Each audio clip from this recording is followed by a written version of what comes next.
Baiklah, kita mulai dengan inisiatif baru yang bertujuan untuk menjadikan para pemuda Yahudi dari seluruh dunia sebagai generasi penerus pembela Israel. Pemerintah Israel telah menyetujui masa diplomasi, sebuah program baru yang memberikan pelatihan langsung kepada para peserta dalam bidang diplomasi publik, komunikasi, dan kepemimpinan, sambil memperdalam hubungan mereka dengan negara Yahudi.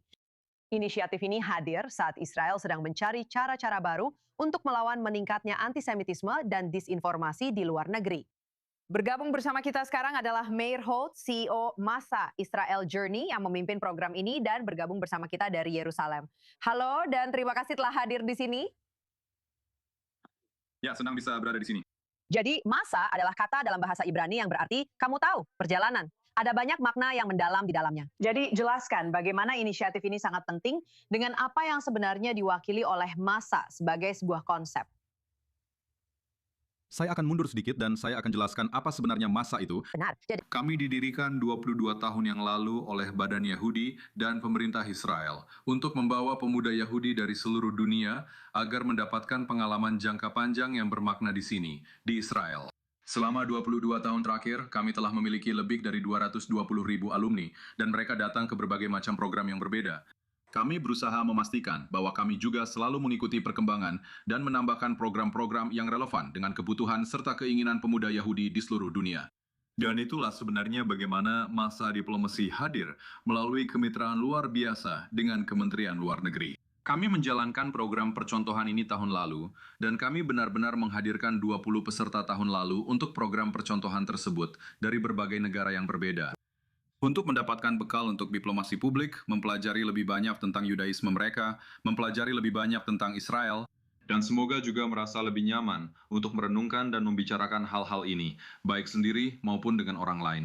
benar. Maksud saya satu hal yang sangat patut dicatat dari program ini adalah kami telah memiliki banyak peserta magang yang bergabung lewat kanal ini. Maksud saya mereka semua, Anda tahu, ditempatkan di bidang-bidang khusus. Tapi saya rasa kita telah belajar selama beberapa tahun terakhir bahwa kita memang membutuhkan diplomat di luar negeri. Jadi bahkan jika beberapa dari mahasiswa ini Anda tahu pada dasarnya tidak bisa melakukan aliyah. Jelaskan alasannya? Ini sebenarnya adalah gambaran diplomasi versi 2.0 ke depannya. Bukan hanya memiliki duta besar dan orang-orang yang tinggal di berbagai belahan dunia. Saya pikir itu benar untuk setiap peserta yang mengikuti program massa. Menghabiskan waktu yang cukup lama di Israel sudah memperkuat kemampuan Anda untuk berbicara tentang Israel, untuk berbicara tentang Yudaisme dengan cara yang lebih percaya diri. Dalam program khusus ini, kami merekrut peserta yang sangat berbakat. Anda tahu, kriterianya, proses penyarinannya cukup ketat. Tahun lalu, kami memiliki lebih dari 100 pelamar untuk 20 tempat ini. Orang-orang yang memang sudah terlibat, baik di media sosial maupun di komunitas mereka, dan memberikan mereka alat untuk melakukan lebih banyak lagi dari apa yang sudah mereka lakukan, memberikan mereka kemampuan untuk melakukan apa yang mereka bisa. Kami tidak akan mengirimkan duta besar Israel, ke seluruh dunia dalam jumlah yang signifikan. Jelas, setiap negara tempat kami memiliki diplomat, itu luar biasa. Tapi kami membutuhkan orang-orang ini untuk melakukan lebih banyak lagi. Dan ini bukan hanya untuk Israel, ini juga untuk orang-orang Yahudi. Ini lebih untuk melawan antisemitisme daripada hal lainnya. Nah, ini seperti semacam jurnalisme warga versi 2.0. Kamu tahu, seperti lagi-lagi kita tahu apa yang terjadi selama beberapa tahun terakhir. Orang-orang telah menjadi influencer atau membicarakannya. Kamu tahu, orang-orang yang biasanya tidak akan angkat bicara. Tapi ini adalah peran yang sangat spesifik. Dan yang menarik dari program ini adalah semakin banyak orang bisa mewakili komunitas-komunitas akar rumput kecil. Jelaskan bagaimana itu bisa membawa situasi yang lebih baik bagi orang Yahudi di diaspora. Saya pikir persis seperti yang baru saja kamu katakan. Ada orang Yahudi muda atau bahkan yang lebih tua yang datang ke komunitas mereka sendiri sehingga yang mereka dengar bukan sesuatu dari luar. Sekarang ini adalah orang-orang dari dalam komunitas mereka sendiri yang membuat perbedaan. Ini melipat gandakan semua upaya yang sudah dilakukan. Tapi ketika kamu punya seseorang yang benar-benar bisa mewakili nilai-nilai ini dan benar-benar bisa menjelaskan serta punya pengalaman langsung, kamu tahu mereka sudah melakukan sesuatu secara langsung. Dan sekarang mereka punya pengetahuan untuk melakukan lebih banyak, berbicara lebih banyak, dan lebih percaya diri tentang hal itu.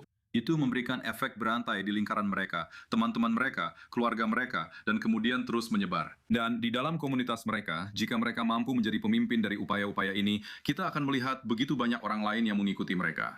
Dan kita mungkin akan melihat pemimpin masa depan dari generasi berikutnya. Kamu tahu, jika mereka, beberapa, aku yakin, berasal dari debat atau jenis program lainnya. Bahwa kamu tahu, semakin banyak orang yang bisa dibilang mulai melewati usia untuk peran itu. Aku membayangkan ini bisa membuka kelompok orang yang benar-benar baru suatu hari nanti di dalam Kementerian Luar Negeri dan mengambil pekerjaan sepenuhnya. Tentu saja, itu jelas sebuah kemungkinan. Dan kamu tahu, kita melihat di Amerika Utara, 1 dari 5 alumni MASA bekerja untuk organisasi Yahudi. Aku hanya ingin menyoroti statistik itu sebentar. 1 dari 5 alumni masa bekerja di organisasi Yahudi di Amerika Utara. Itu luar biasa. Itu sudah mulai membangun para pemimpin masa depan. Setelah perjalanan itu. Wow, oke. Ya, jadi ini melibatkan mereka setelah kembali. Benar. Jadi, dan kita membicarakan program-program ini. Program ini kita sudah merekrut orang-orang yang merupakan pemimpin di bidang mereka. Itu sudah sesuatu. Mereka adalah orang-orang yang bahkan memiliki potensi lebih tinggi daripada kebanyakan orang. Dan itulah mengapa proses seleksinya sangat ketat untuk ini. Saya benar-benar percaya bahwa setiap orang yang diterima untuk berpartisipasi dalam program ini akan menjadi pemimpin masa depan dengan cara mereka masing-masing.